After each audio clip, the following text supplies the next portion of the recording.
back to the West Coast Business Show. We've got Cory Wright from William Wright.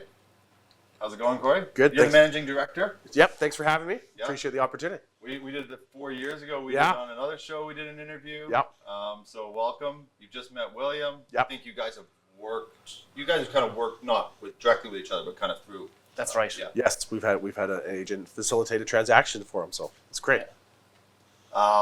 Maybe William, maybe you just kick off if you have any questions sort of off the top for Cory. Yeah, Cory, pleasure to meet you. Thanks for having me. And looking forward to hearing your story. And I must start by saying congratulations to you. Oh, thank you. On the birth of your baby daughter. Very exciting. Your life will never be the same again. I hope not. God help you.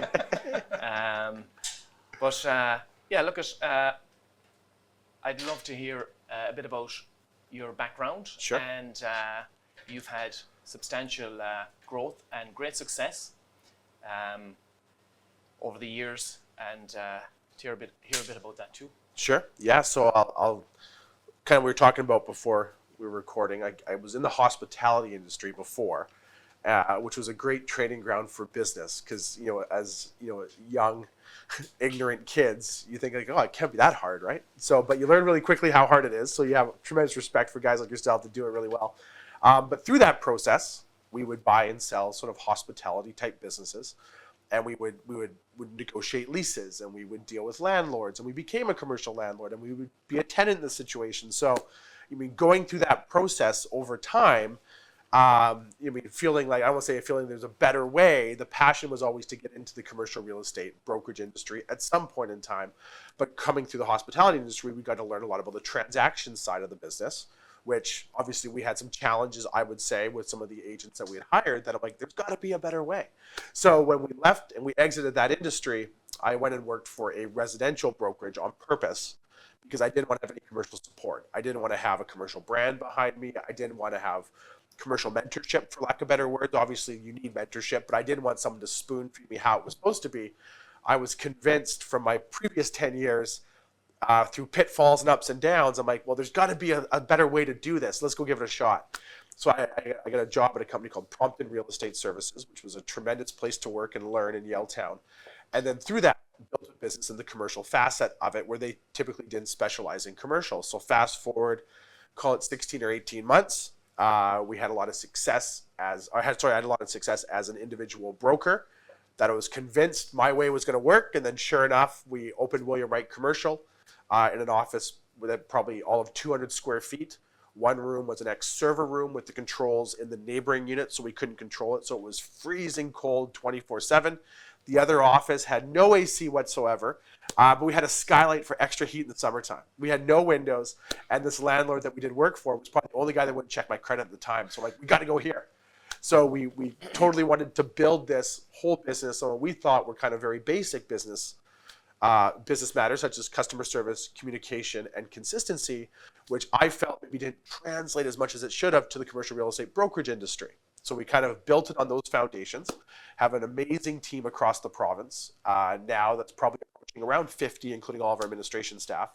And we have 7 locations throughout the province. And my thought pattern behind that was, if we have kind of like boots on the ground per se, on Vancouver Island or even the BC interior markets versus having 50 or 60 agents in the Vancouver market trying to parachute around the province to do deals, we could probably bring better exposure to listings. We could bring better local knowledge to what we were doing and take it that route. COVID obviously hit, which was not a planned thing, but for us, it kind of expedited the growth and where we were going because we wanted to go to some of these secondary and tertiary markets like a Kelowna, Kamloops, Victoria, or even like the greater Nanaimo area.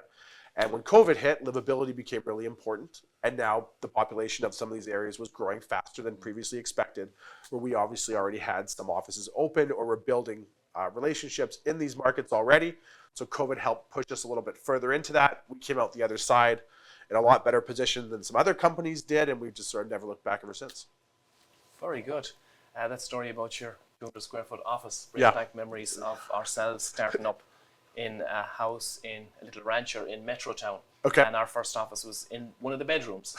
That's about right. Where there was 3 of us. But it's amazing what can happen in a short period of time Totally. when you have the right mindset. Well, congratulations on all Thank your you. success. that's it's inspiring to see that much growth, I suppose, and success in such a short period of time. What? I was just wondering, like, these new markets, do they, like, what's a Kamloops to a Victoria to a Vancouver? And I come from the interior, sort of small town, sort of seeing that environment, and then in Vancouver it's just so different. But then even Burnaby is a different environment. Totally. So is it the same transactions, or is it actually quite different in the commercial side? Well, if you go back, let's say, pre-pandemic, obviously, and you look at it from a commercial investment standpoint, or even a business operator, the cost to operate a business or acquire real estate in the greater Vancouver area is very expensive. And a lot of times investors are looking for what they call cap rates or yield on their investment, where you would look in Vancouver and you would see some really, really low numbers. So you're either banking on a very low vacancy rate, you're banking on the traditional model of paying down your mortgage, you're also banking on the liquidity factor that if you ever wanted to sell, the market's always there to kind of move it. And those markets maybe didn't exist in a Kelowna or Victoria, as an example, 5, 6, 7 years ago, the same way they do now. And when you look at it from a population standpoint, a lot of these areas had above average population growth pre-pandemic, but you looked at the overall markets and how they were changing. If you go to say maybe a Kelowna, maybe 10 years ago, you probably had a lot of Alberta gas money kind of coming in. Tourism was there, but it wasn't to what it is today. And then you fast forward and look at Kelowna now. Tourism's a huge part. Education's a huge part. The expansion of the hospital system's a huge part. So there's so many different pillars of industry now that help support and prop that up. And then you couple that, which I believe it was 2022, they were named the fastest growing city in Canada, because affordability comes into play, where people now may look at it like, I'm spending X number of dollars to own a condo or rent a condo in Vancouver. Well, look at Kelowna now, what it offers, so many more facets to life for education and children and all that stuff, that you start to see these populations start to spread out a little bit around the province. And commercial real estate typically lags the population growth. Developers will buy land, fast forward 2 or 3 years, they sell some condos, those people move in, that happens, times that by 10, and now everyone needs somewhere to work. So now we come in on the commercial real estate side, where now we're buying and selling commercial real estate assets for owner occupiers and investors. So we see a little bit of lag that tends to happen. So there's certain indicators we look into markets before we kind of open up there. But the whole population and livability factor has changed dramatically. And now the types of businesses that are looking to open up in these markets have changed dramatically over the past 10 years, creating a much more stable environment for a lot of investors and people that just want to relocate. I'm just curious. I just wanted to bring you, from sort of your perspective as someone who's, bought pubs and sort of in this Vancouver market. When you look at, have you ever looked at like the Kamloops and like just the difference? You're talking 80,000 people versus, what's downtown now? Oh, million people, 800,000. And Yeah, it's less, but the market's different. Like, have you ever sort of had these conversations about these smaller areas? We have, but we're a young enough group, and we wanted to kind of keep things close to home to start, just until we perfect the model, I suppose, or we know it inside out, if that ever happens. Yeah. But often looked at Kelowna, for example. I remember going up there, actually in the middle of COVID, looking at some property, and just for a quick trip with Laura and the boys, and it's a phenomenal place. It's beautiful. It's got that energy. It has. It's got that. Yeah, it's a really cool place, and I think there's a lot of potential there. Yeah. Yeah. I guess it sort of dovetails into do you see people sort of chasing that lower, because it is a hard balance. You can buy something. I mean, you in on residential side in Kamloops, I just know that market a little better than Kelowna. You can still buy for $100 million. Yeah. You can buy a house with like a backyard, and like, you can buy that in Vancouver. You couldn't even think about buying. Like, it wouldn't even, not even any point Googling it. Like, it's just not, it doesn't exist. But on the commercial side, do you see people trying to almost chasing that lower dollar, but there's not the opportunity, or finding that? Like, what advice would you give to people? So here's what you're seeing when you're looking outside of markets, like outside the greater Vancouver. Especially, I think people get sort of shocked a little bit when they think there's a big discount in the commercial real estate side to maybe go into these markets.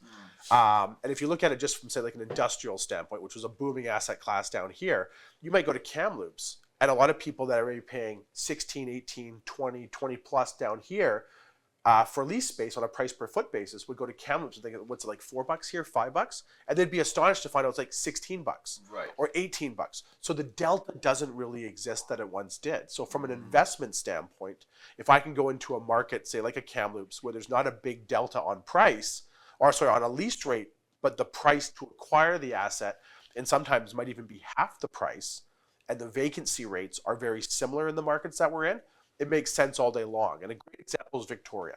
If you look at Victoria, go back 5-6 years-ish now, and you look at the multifamily asset class, which in the greater Vancouver area sometimes was trading like at a 2.5 or a 3% cap rate because the vacancy rates were so low, you could go over to Victoria and find stuff before at a 5 or a 5.5. And I remember sitting there looking at those type of assets thinking, once the world realizes the vacancy rate in the multifamily asset class is equal to or lower in Victoria than it is to Greater Vancouver, and you got a growing population, they're going to buy everything.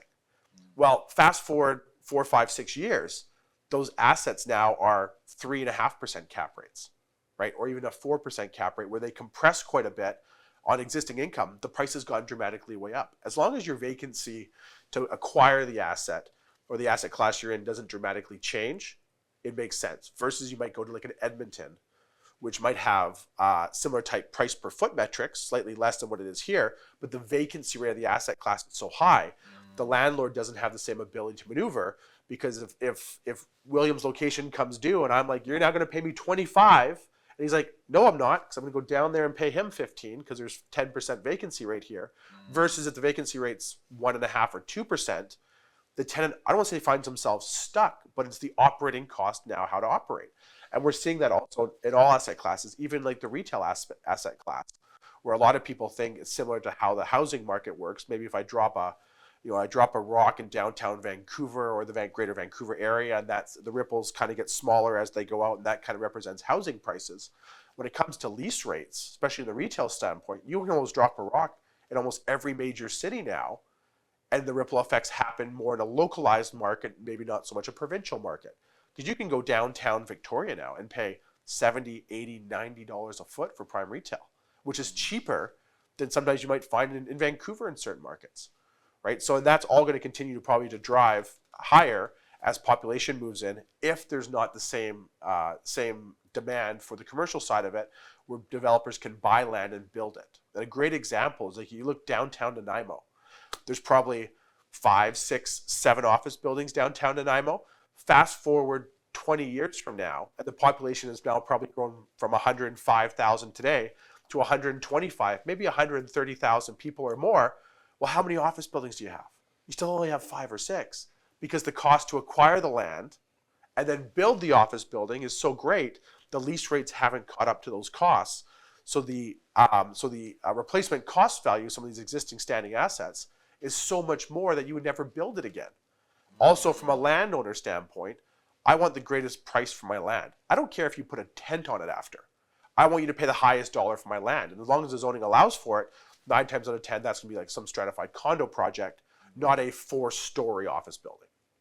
So, Cory, in your opinion, what's the busiest market out there at the moment?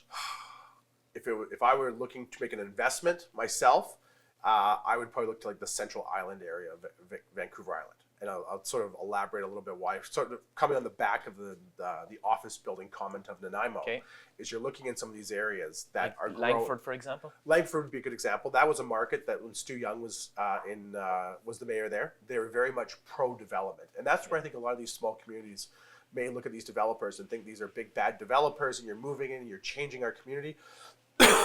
Sorry, that you're changing our community. But developers pay what they call CACs and DCC fees in a lot of communities, and that's helped build roads, and it helps build infrastructure and community-based.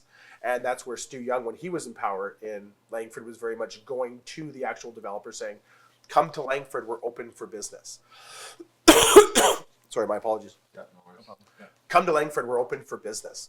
And I was talking to him one day, and he was actually telling me a story how they got Costco and Tesla and all these big things to come into Langford, because they would literally go to them and say, we're open, come here, what do you need, we're going to make it work. And you fast forward over his 30-year tenure as mayor there, Langford's turned into a booming community. Yeah. And when you look into the Central Island area of Nanaimo, where you have above average population growth, you have a fairly decent sized migration of people coming from the Victoria market that have been priced out. No different than people in Vancouver get priced out. They head east, have moved up to Nanaimo. There's a lot of expansion up there in various facets of various industries. But the biggest thing is the cost to actually go build commercial real estate now in a market like Nanaimo is so much more expensive than what it was 10 years ago. And the lease rates in the area haven't really caught up yet, that most developers won't build the product. So if you can find an existing asset that's, say, really well positioned, that has strong tenancies, those chances are that asset will remain a very well positioned asset, probably with strong tenancies for the foreseeable future. As the population comes in and demand grows and there's not enough supply to go around, that eventually will push up lease rates. So maybe my Subway of the world isn't paying $20 a foot now. Maybe now they're going to be paying $30 a foot in 5 years because the population has grown. There's nowhere else to go, but there's so many more tenants now that want to backfill their location. So I think a market like that, like in the Central Island area, would probably be a really, really good market to consider from an investment side. From a busy side, you look at the record-setting immigration we're having. That's going to continue to happen here in Canada. These people all need to go somewhere, which is going to kind of compound the housing problem we have, because in Greater Vancouver, as probably almost every market throughout the province, we have geographical challenges that restrict building. And now you have political challenges that sometimes probably almost kind of outweigh the geographical challenge because nothing can get built very quickly. Yeah. So that's going to compound. So when we're talking about like a busy market, you're looking like the multifamily side of the industry. The Greater Vancouver area is going to continue, in my opinion, to be extremely busy. That same asset class, I think, will continue to boom on Vancouver Island. It's literally an island. There's no more land. Yeah. Right? So that's going to be like that. But I think from an investment standpoint, if you look into like the Central Island area where you're seeing a good migration of people coming in, there's not a lot of commercial infrastructure that's going to probably be expanded upon, making existing assets probably very attractive for not just now, but also for the future for investors. Yeah. It's very interesting. A quick story. We were looking at a building downtown when you said, it's literally an island and there's no more room to expand. It reminds me of downtown Vancouver. Yeah. We were looking at a commercial building to purchase just before COVID. And then COVID happened. And I was thinking, this is going to be good for us now. The price of this property is going to go down. And 3 years went by and the price went up about 20%. Yeah. In downtown Vancouver. Kind of reminds me a bit of Manhattan. It's like, you're surrounded by water. The only way is up. And in your experience, I suppose, have you ever seen the price of commercial real estate or any real estate go down in the long haul in Well, I think BC? when you look at it primarily, like to your point there, downtown Vancouver literally is an island, right? Where we have geographical constraints, whether it be Vancouver Island markets, even the Kamloops market is geographically constrained. Kelowna is no different. Downtown Vancouver is no different. A lot of the Greater Vancouver area and the Fraser Valley is no different. That there's not a lot of product to pick from. And I know heading into out of COVID, and interest rates were starting to rise, that a lot of people were thinking there's going to be fire sales. But really, when you look at it, if Subway's my tenant and they're paying $25 a foot, they're not paying me based on the value of the building. They're paying me $25 a foot because that's what their lease says, whether the building's worth $1 million or $7 million. So unless I'm sitting in a position where I'm coming up to renewal, where I've got maybe a COVID type number of so ridiculous of like 2.5% on commercial, then unless I'm coming up for renewal where I'm looking at 6 or 7%, and I don't have the financial capital to put in the building to what they call right size the asset to get the new mortgage in place, why would I sell? Why would you sell? And that's where there hasn't been a tremendous amount of inventory. When you look at pricing during COVID, and I mean this in the nicest way possible for anyone who lost someone during COVID, once we realized that we, as a society, we all weren't going to die, and the government dropped the rates so low that we had now free money to play with. On top of that, you've got the crypto world, where you guys that were bought crypto for nothing are now cashing out for $60,000 a coin. You've got people using their houses like ATM machines because they've gone up in value and they've just refinanced at 1.75%. You've got guys that are in the crypto space that are cashing out now that are money to buy Rolexes and Porsches that they never once did. And then on top of that, you throw supply chain issues that nothing can actually get here or get made. Demand's going to just skyrocket. And real estate was one of those things where prices was so cheap that if I could get a loan or a commercial loan from a bank at 2.5% or 3.5% that I was maybe getting for 5 or 6.5% pre-COVID, well, I can afford to pay you a 20% on your price higher than what you did because my mortgage payment is still the same. My interest rate's gone down dramatically, so I can pay a bit more, but my mortgage rate, my debt servicing numbers still fit the bank what they call loan to value formula that I can afford to pay that. Well, if there's nothing for sale because we're restricted because of the land and geographical challenges that we have, and there's 10 buyers and I've got one asset, well, naturally it's going to trade at a higher price. So people can afford to pay a higher price because of the lending environment versus what it is right now to go after that one asset.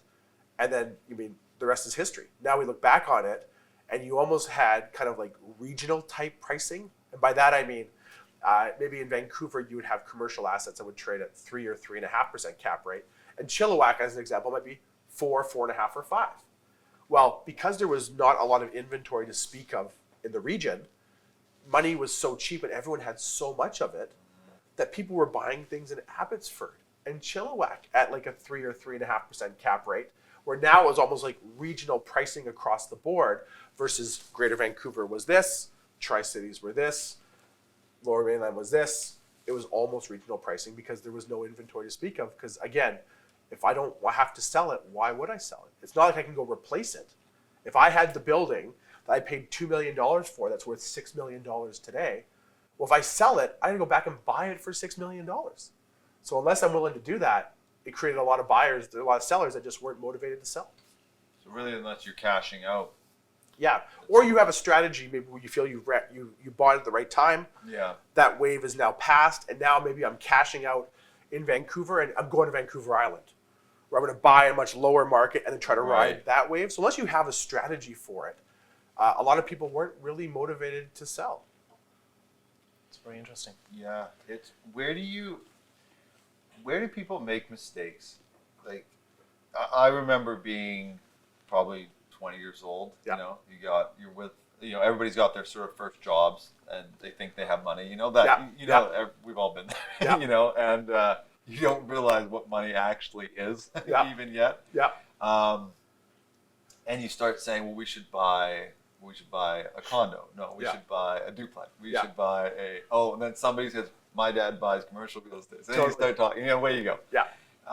Then when it comes down to it, you realize none of you can buy anything. Yeah. But where do people make an error? I guess it's a two-part question. How do you get in you really have to have the capital. Yeah. But where do people make the error? Even dipping their toe into I'm talking specifically the commercial side. So I think the thing is, the biggest mistake everyone makes is they think real estate just goes up. It's a market that you trade in. And people assume I buy this and it's going to go up. And if we go back to like 2017, 2018, when there was the big development boom, people would buy, say, a house on a Cambie Street corridor. It's a corner lot. And then they'd buy it for, I don't know, 3 or 4 million and then sell it for 6 or 7. They're convinced the house sold for 6 or 7 because of how smart of a commercial real estate or developer they are. They didn't realize the market is what drove that demand. So everyone makes the mistake when you're buying commercial real estate that I'm going to buy it for X and it's going to go to Y. That's just what happens. But in commercial real estate, you're literally operating a business. You have tenants. Those tenants have needs. The building has to be able to operate. You have capital improvement costs such as roofs and building exteriors and all of that stuff that goes into it. And where I think you look at people make the biggest mistake is they go buy a piece of commercial real estate. And let's just say hypothetically, it's a 3 cap rate. It's in Yaletown. It's single tenanted, and the tenant's paying $90 a foot. Well, chance of that asset going up in value are probably very slim because the lease rate's probably not going to move a whole lot to move the needle. And the cap rate's probably not going to compress down to a 2, driving up the price. So someone that buys that, your only way you're really going to make money is a traditional real estate model where I buy a house, William rents it for me for 20 years, he helps pay off my mortgage, and if I can sell it for more than what I bought it for, great. But in Greater Vancouver, if it doesn't double in 2 years, it's like, it's broken. Why didn't someone else buy it? So a lot of people get into the commercial real estate realm and they don't realize that it's technically you're kind of operating a business. That business is your building. And there's a lot of moving parts to that. On top of that, if your tenants move out, you have vacancy costs. You have to cover those vacancy costs. There's a cost for me to re-tenant the asset, and there could be additional costs like tenant improvement allowances or free rents or fixturing periods. that a lot of these people don't judge what they call their CapEx costs, or my costs after I've acquired the asset. It's one thing if I buy the building for $2 million, but if it's going to cost me $1 million to operate that building for 2 years, and then I sell it for $3 million, by the time I get out of my operating costs and my cost to sell the asset, I've probably lost money. And what you might find a lot of times too is people are kind of like fishermen, right? Or gamblers even. They tell you they made $1 million, but they don't tell you it cost $900,000 to make the million. Yeah. Everyone sees the acquisition cost and they see the sale, and they're like, oh, smartest guy in the room. But not knowing how much money it may cost to operate that asset, if you had run into vacancy challenges or need tenant improvements, or you have capital improvements within your buildings, such as where we are now, there's certain things under the lease that the landlord most likely is responsible for, that if William has a problem with it, he's calling a landlord representative to come in and fix that. Well, there's a cost to that. Yeah. It may not be what they call a non-recoverable cost, which is money out of the landlord's cash flow. Yeah. So everyone makes the assumption you buy it for A, sell it for B. Doesn't always happen that way in commercial real estate. I had a rental property up in Kamloops, and I punched in all the numbers into it after, what did I have for? I don't know, quite a few years. It's about a 3% growth rate. Yeah. By the time it was all said and done, washers, dryers, a flood or two over the years, as you add it all in and interests and just, the gas to go up there and service it a couple times and, I was like, oh, it's, I have other stuff that it's, because I didn't understand it. If I was to do that now, it wouldn't be that rate because I would approach it so differently. Yeah. But real estate is one of those things, I think, it's one of those almost like everybody thinks they can do it. Totally. It's one of those businesses. And and people get, and almost, you get that first chunk of money, you go, well, real estate's the good one, and bang, and all of a sudden, you've got this giant asset that's like a business. Yeah. You've got to run this thing. Well, everyone makes the mistake. The minute you have money, or at least you think you have money, you can learn how to play golf and you try to buy real estate. Right. And that's what everyone tries to do. But they don't realize that real estate is a business. And done right, this is where you see kind of like almost the rich get richer. Yeah. Because they know what they're doing. And there's always going to be a sucker or an idiot, for lack of better words, that's going to take a run at something only to have their rear end handed to them. Then a more seasoned person will come in, acquire the asset, do it right the second time, and go from there. But everyone's got the impression that I'm going to buy it today, it's going to be worth this tomorrow night. Real estate's still the long game in any market you look into. Yeah. Vancouver, we're fortunate because you have equity gain that happens here versus you might look at a market like Regina or Saskatchewan that you might buy a mall, for argument's sake, at a great cap rate at $8 million, and then you might sell it 5 years later for $8.2 million. And that model is just traditionally just paying down your mortgage. Here in Vancouver, you can pay down your mortgage and potentially gain equity gain in the property. That makes it a very unique market within BC to operate with it, which doesn't always translate in every market. I'm really curious because I hear Cory talk, and then I'm curious. What was your experiences? Because you've done multiple transactions over the years. So sort of, how did you approach it? Taking on these pubs, and how did you sort of approach it the first couple as towards now? As your process sort of evolved? Oh yeah, for sure. I guess you learn from your mistakes. 100%. Simple as that. Simple as that. Yeah. And I think. I just want to find out what mistakes. And I think you learn. And I think you learn more from the mistakes than you do from the successes you have, because the pain hurts, and the bigger the loss, the harder it is to forget. Yeah. And the first example that comes to mind is. Home. Yeah. The drive home. The first example that comes to mind is we opened a fast food place on Granville Street at one point, and it was just a bad move. We thought this would be great, and then we realized that, to produce these high quality burgers and dressed fries and chicken sandwiches, it costs a lot of money, and then labor is really high as well. If you want good people in the kitchen, you got to pay top dollar, and rent was high. We paid a little bit too much for our rent as well. So we were a bit too aggressive, and we ended up losing, about $500,000 in a short period of time. But at least we were able to get out of there. We sublet the property, but it was a great lesson. And honestly, I wasn't bitter or disappointed over that. I just said, you know what, that's a very good lesson, and I'm never going to forget that, and I'm never going to make that mistake again. And that really changed my perspective and groomed us, I suppose, or taught us a lot about the hospitality, and in particular about the food industry. and we were able to, be better then going forward, and we opened about, I think maybe 4 locations after that. Yeah. And they were all pretty successful. So it was a great lesson. Do you see that a lot? Is that people sort of get in that first one, they go through that pain? Yeah. I mean, I lost my first business. Yeah. I helped someone else lose their first business. Get those out of the way early. Get those out of the way early. Get those out of the way early. But do you see that where you see, they're sort of their heart's in the right place, as in they're willing to do the work, willing to take that risk, and then they're, back at it a couple years later. They took a loss, and now, hey, here I am. Well, it's real estate's a business, right? Like I said, it is a business, and everyone makes a mistake. I buy it for this; it's just going to go up. Yeah. And I think if you look at it over the past 20 or 30 years, if you bought real estate 20 or 30 years ago and you look at where it is today, those people they're smart enough, had the fortitude to invest in real estate. Doesn't mean they know how it works, especially on the commercial standpoint. And I'm sure to William's point, if he looks at his first pub operation to how he operates and maybe the margins that he had to where he's at today, it's night and day on how they operate and the profitability and the lessons they learned throughout the years, from everything from staffing to operating, probably even to doing the next lease deal. Things that they've learned where like, we should have asked to have the landlord cover that because we spent $14,000 replacing those copper pipes in the last location. We want the landlord to deal with that. Real estate's the same business, right? As a landlord, you're going to learn as you go.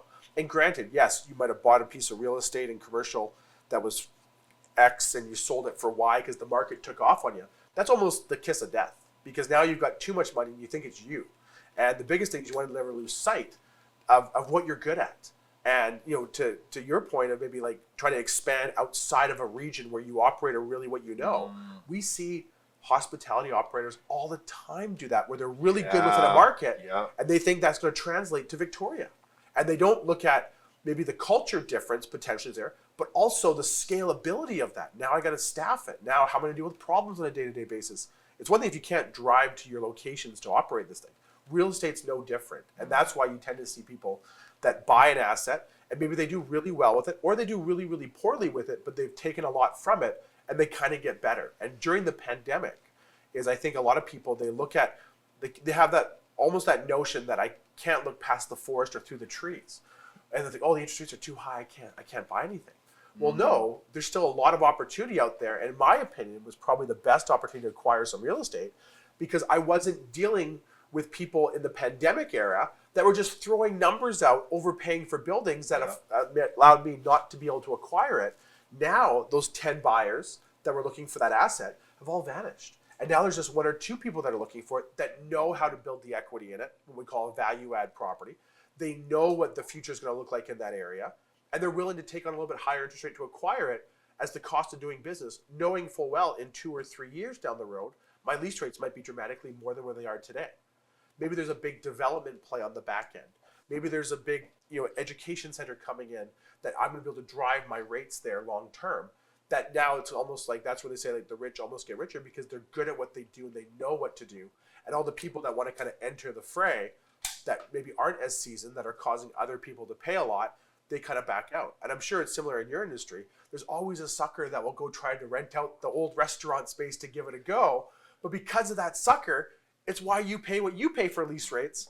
Because if that place sat vacant forever, there'd be less operators in the hospitality industry. The good ones would get better deals and probably pricing would fall. But because of these suckers, it helps stabilize the actual lease rates in the area and force good operators to pay the same price as bad operators in some cases, because there's always the sucker that will go try to rent out the old restaurant convinced he can do it differently. And I think every time I'm here, I want a pub. Every time I come here, well, But here's what it is, right? Like we all live in real estate in some facet, so we're all an expert at it. Yes. If you like beer and the Canucks, well, you know what? You should be a pub owner. Yeah. Right? Because you're convinced you can do it.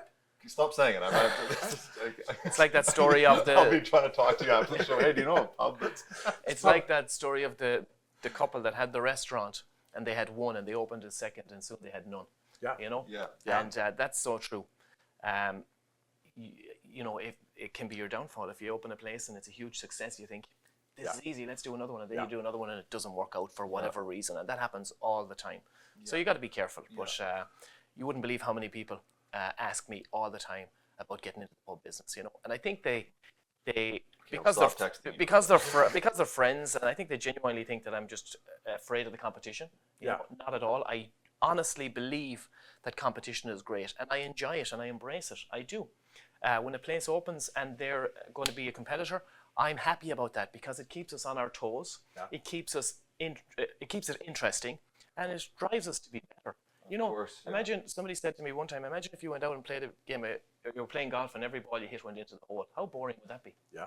You know, so it's nice to have the competition, and it's good for our customers as well to have, you know, for that competition. So it keeps prices competitive and keeps the quality up and standards. But so what you're alluding to though is that some people that come and talk to you, you almost have to tell them like, be really careful getting into it. They think like I'm saying, it's a very, very tough business. You see, you know, when you're here sitting at the forge in Smiths of Gastown and you're on the other side of the bar and people you're looking at you like, this is fun. Like we're here having a Guinness or a glass of whiskey and everybody's dancing and the music is going and this is a great vibe and I want to have a pub, you know. But you're not seeing that there's people over there in the keg room and there's beer spraying all over the place at the moment and they can't stop the leak and, you know, there's whatever else going on in the kitchen and you don't see what's going on behind the scenes. And it's a daily thing. You're putting out fires every day. There's always issues. And we see it. Yeah, we see it. I'm obviously in the production side and there right now in the production world, there is just a wall of people because you go to a camera store and just buy a camera and buy a mic, and I mean you just see them now because we're in so many different industries, especially in the heavy industry side, and we just now see them. They pop up. They do usually 10 episodes for the real people that really go for it. Usually it's about 5. And then they die off because it's easy to shoot. It's easy to hit record on a camera. That is true. Yeah. If you got good autofocus, you can record somebody sitting there. Now you got to edit it. Now you got to produce it. Now you got to market it. Now you got to book the next 10 guests.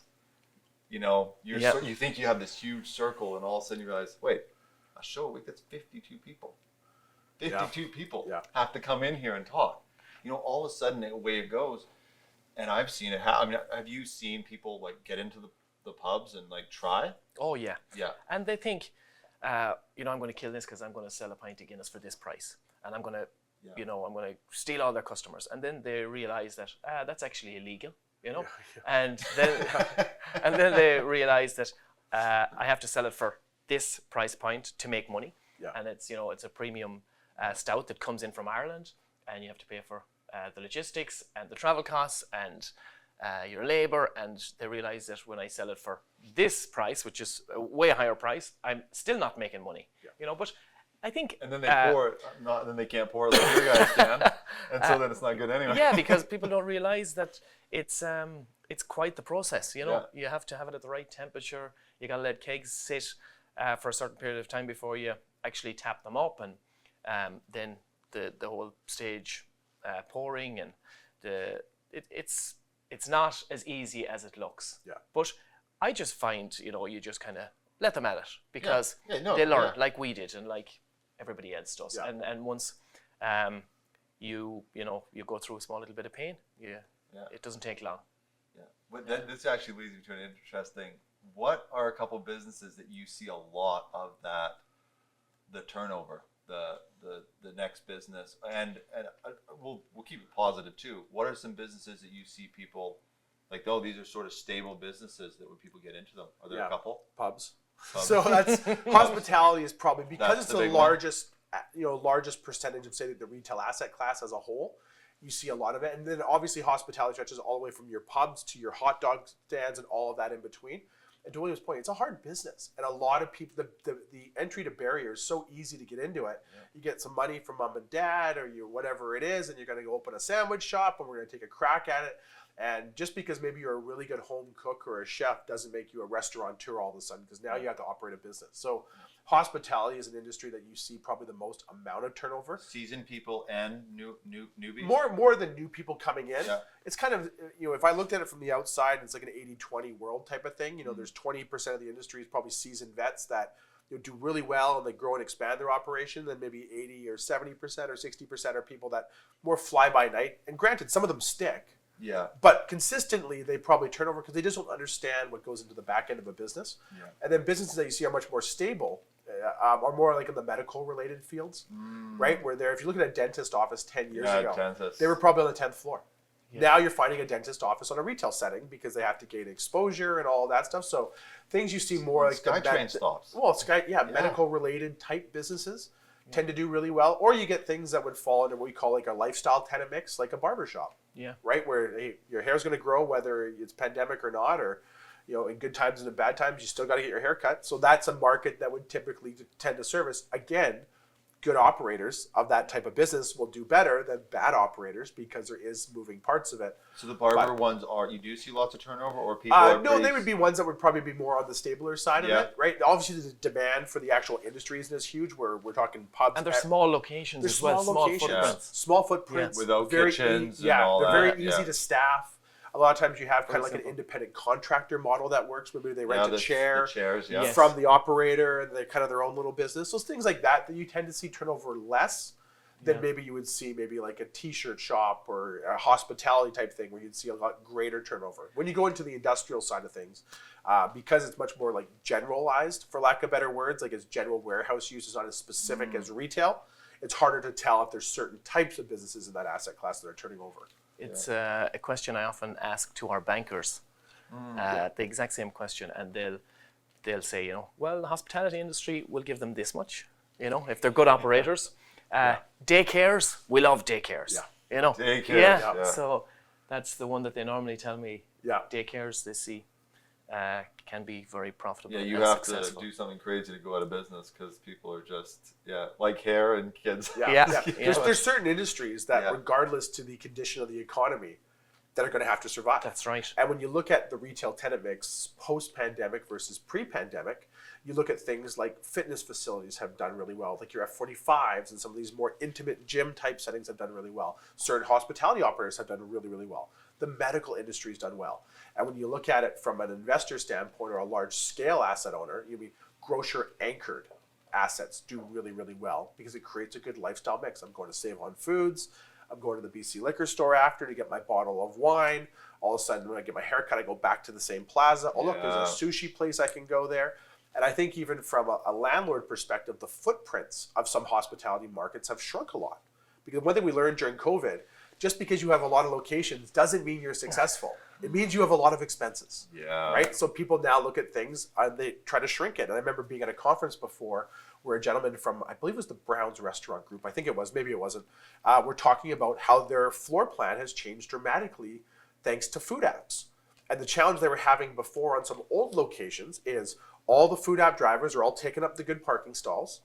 And then when you look into the lobby, and as a general customer, you're like, oh, it's packed, let's go somewhere else. You have to weave through. But everyone's sitting there with a bag. Yeah. So the assumption is it's busy, let's go eat somewhere else. So like the new models, and if you look at maybe like the Cactus Club in Coquitlam, on the opposite side of the lobby door, they have a separate pickup window for food apps. That way it keeps the customers, it keeps the food app picker-uppers, for lack of better words, out of the lobby, allows customers to come into the lobby. They've had to relook at some of their floor plans on the restaurant side because not only are they trying to have as many seats as they did before to service those customers, but now they have food app people coming and trying to pick up. So like how they have to try to almost rearrange. So long story short, what they were looking for in the future locations within the same footprint was to expand the kitchen, keep the same number of seats, but now they were dedicating almost a 200 square foot second lobby area for food pickup. So now they're all trying to do that within the same thing. And on top of that, we want more parking, Mr. Landlord, because now we want 15-minute dedicated stalls so we can get the food apps in and out and not be taken away from other customers.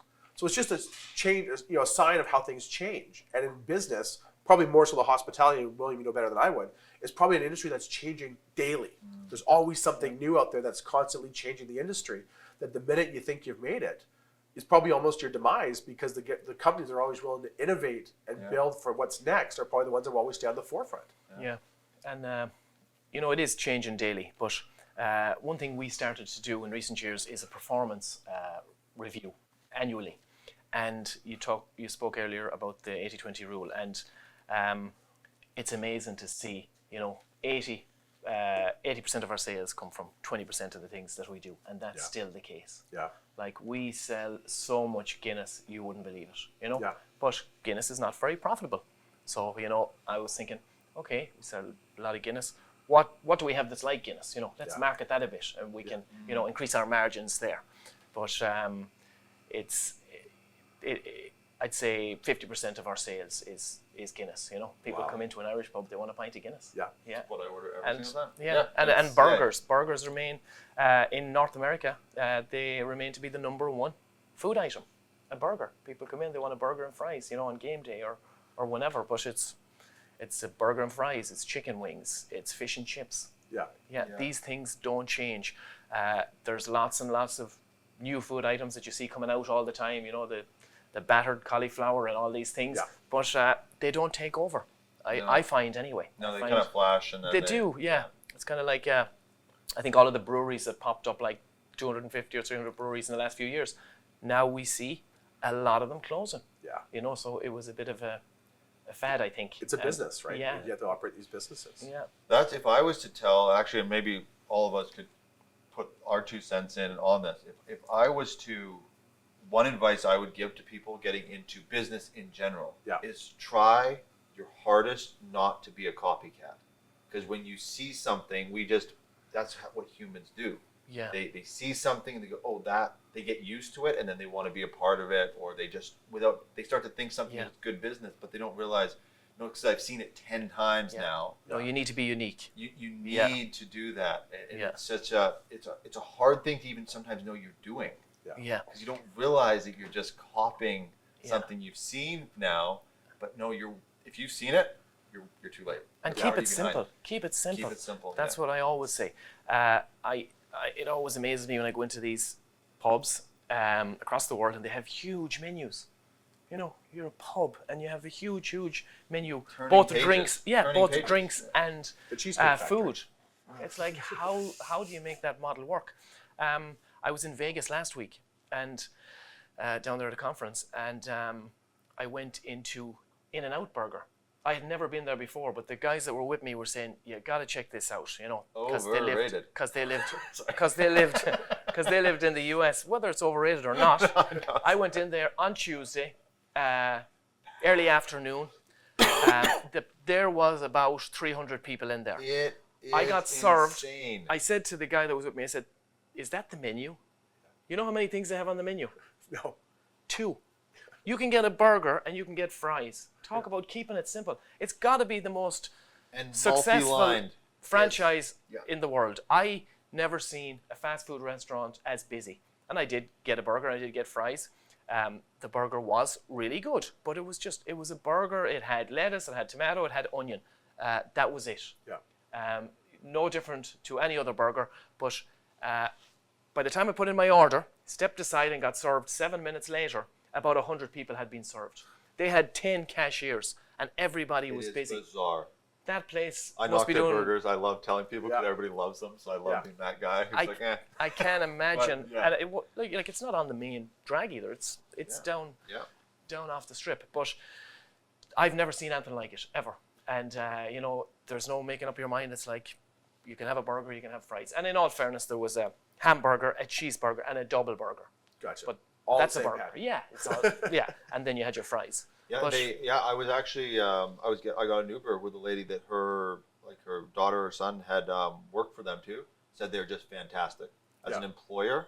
Yeah. Like, she's loyal to them because of how good of an employer they were to her kids. Yeah, that's very important. And you see that when you said that 7 minutes, and you see people that they're just going, they're having fun. Yeah. It's a different. I would love to talk to some of their people who run that, because they have.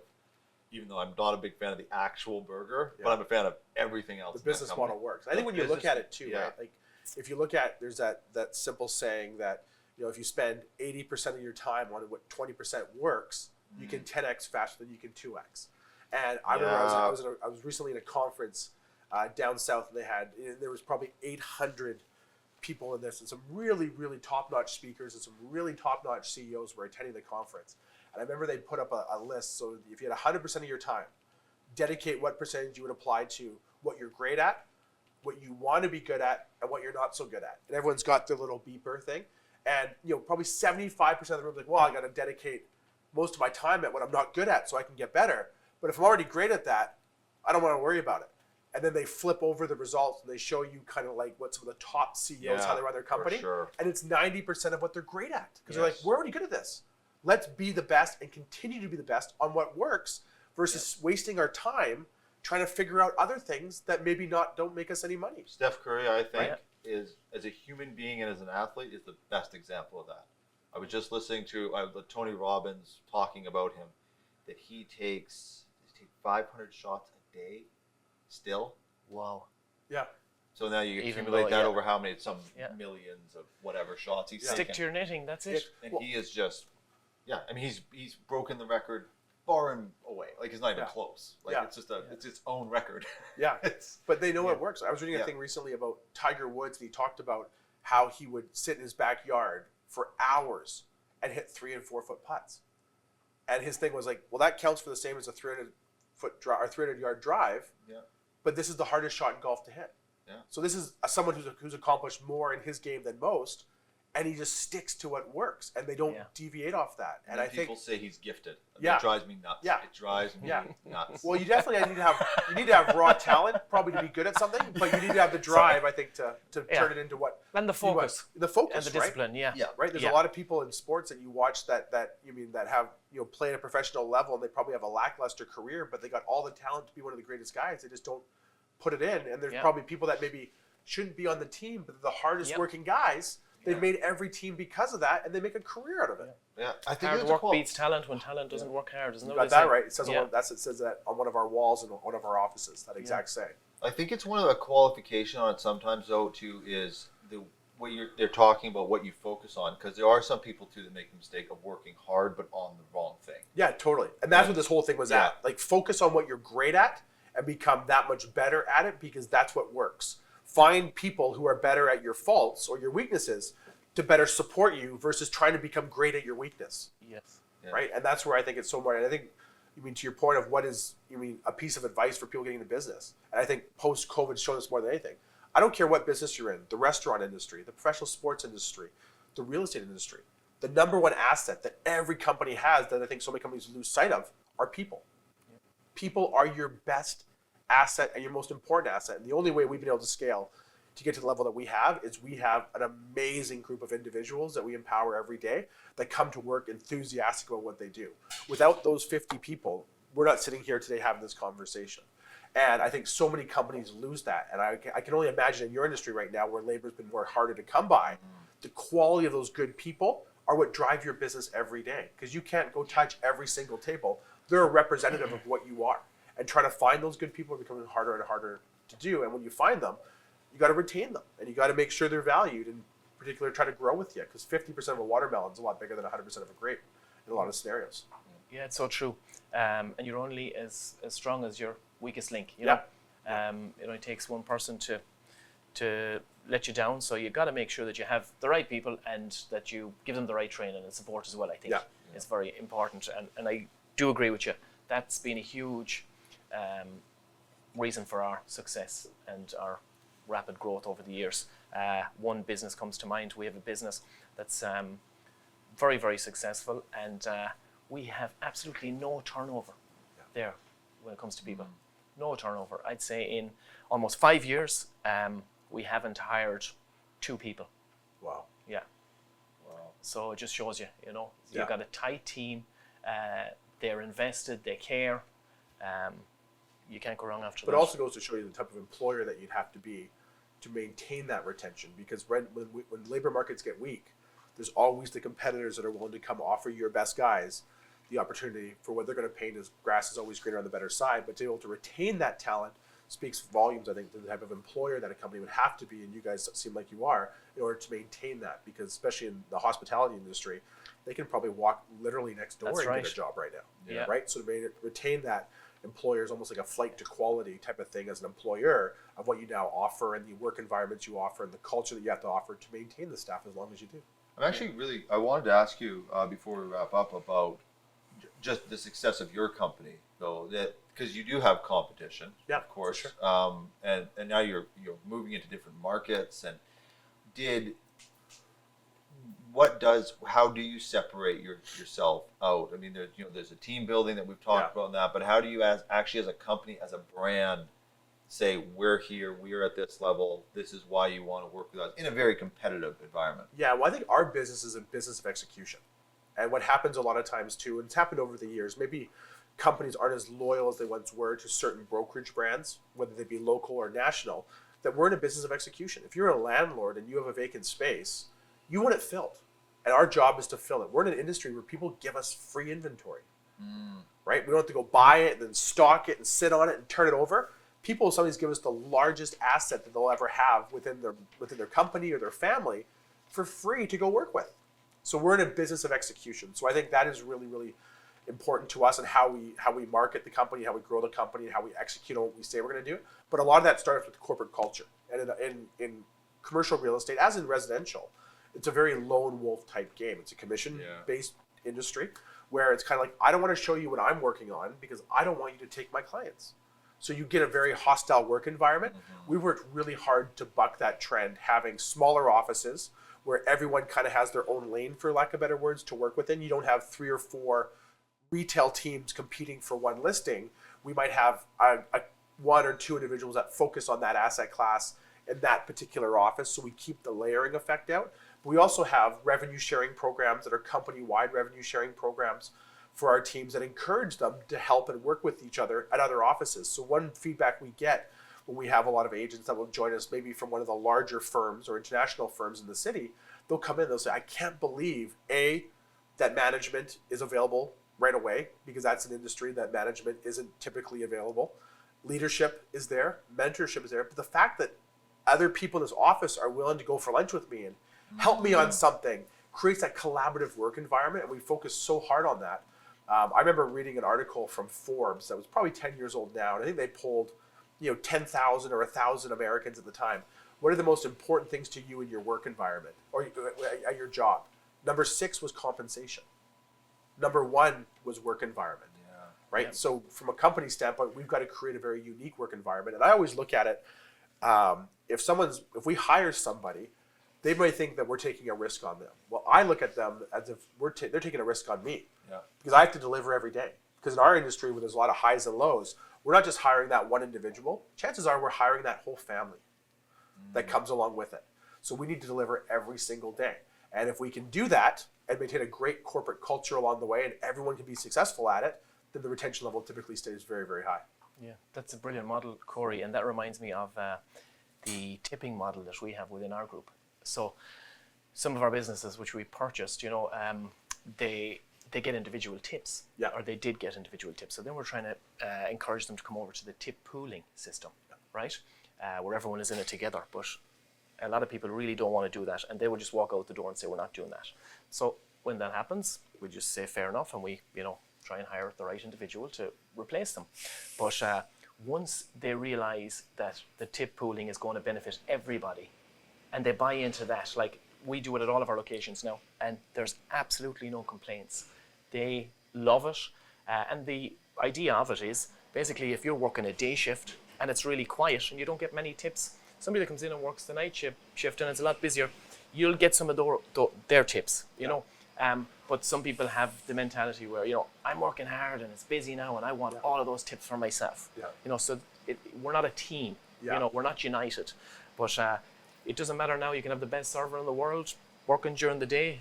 They mightn't get too many customers, but they're happy. They're going around, they've got a positive attitude, they're giving great service to the customers, and everybody, it's equal. Everybody gets their fair share of tips. You almost want to help your other teammates out to say, so that everybody does better, so that you all get a little bit more. Can you imagine going out and you have a great lunchtime service? That could encourage you to come back at another day for a dinner service. Exactly. Right? And from the time I step in that restaurant, the hostess or the person who first sees me sets the tone, but that server's tip will be affected by how good or bad her kitchen staff is, right? So everyone contributes to the end of the day to make that whole experience work from start to finish. And with delivery, people are so, now if people come out and have a bad experience going out, they will just go, there isn't, people just go to the next spot. They will not come back because people aren't going out as much to just eat food. They're going out for the experience now. People, like, they want to come to a place like this. They want to come and say, we're at this Irish pub where they actually pour the Guinness, people care about that stuff more than they've ever cared about it. Yeah. Because it's limited now. They say the two most important things for us are exercising and socializing. And I truly believe that's why Irish pubs are so important. That's why pubs are so important. But I mean, pubs in Ireland, people say, how come there's so many pubs in Ireland? I grew up in a small town, or went to school in a small town where there was 32 pubs, 10,000 people, So, and they all done very well. So yes, it is true. What do you do to not do good for a pub in Ireland? What does that? What has to happen? No, that happens as well.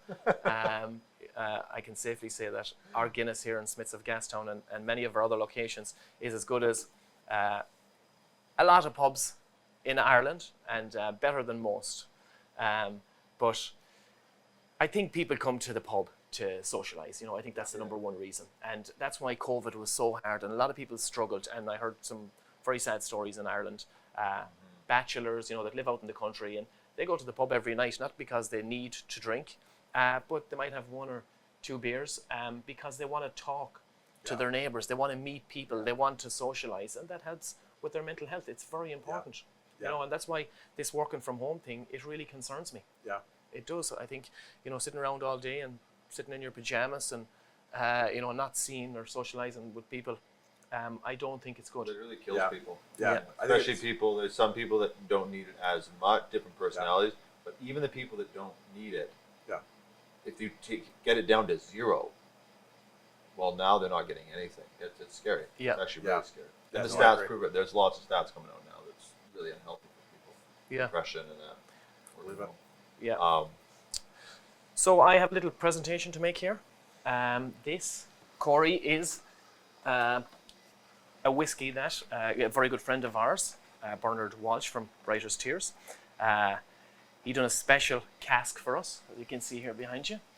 He went to Italy, Sicily, and got that cask, and we imported about 220 bottles of this Writer's Tears whiskey. Writer's Tears got the number one whiskey in the world in 2018. We had him tweak the ingredients, and that's why he went to get this cask. The whole story is inside in a sheet, so you can see the details. But there's about 100 bottles of this left in the world. Okay. It's very good, so please enjoy it, and thank you for your time. It's been a pleasure. Well, thank you so much for having me. I appreciate it. Thank you so much. Welcome. That's amazing. Thank you. Don't drink it all in the one night. No promises. I tried to only have a little taste of it, and I was like, damn. Well, thank you very much. Yeah. You're very welcome. You're very welcome. Okay. Thank you, Cory. Okay, we're going to wrap this up, but it's good with 4 years. It was way too long. It's a different show, but I'm glad we got you back on. Hey, it was a pleasure coming back. Anytime we can join you, just let us know. We'd love to do it. Absolutely. Thank you. Excellent. Thanks, guys.